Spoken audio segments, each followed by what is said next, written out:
Qui dirige les États-Unis aujourd'hui, Alain Juillet? Ah, ça c'est une bonne question.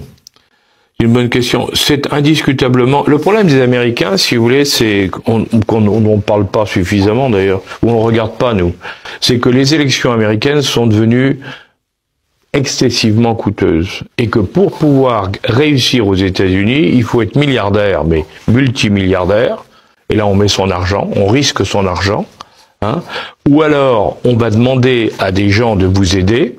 Mais c'est pas comme en France où c'est limité à des petites sommes, hein, c'est des sommes considérables, avec en contrepartie évidemment que celui qui paye beaucoup, ben il a un moyen de pression sur vous, parce qu'il vous dit dites moi je t'ai payé à ta campagne, mais en contrepartie tu vas me faire ce que je te demande. Sûr.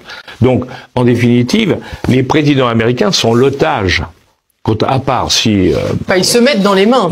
Oui, ils n'ont pas le choix. Ils sont dans les mains de gens. Alors c'est intéressant, c'est de voir à ce moment-là qui sont ces gens-là. Hein, et on voit que c'est... Alors, il y a des lobbies, il y a des groupes de pression multiples et variés, et que selon les cas, ben on voit bien que c'est eux qui influencent ou qui décident.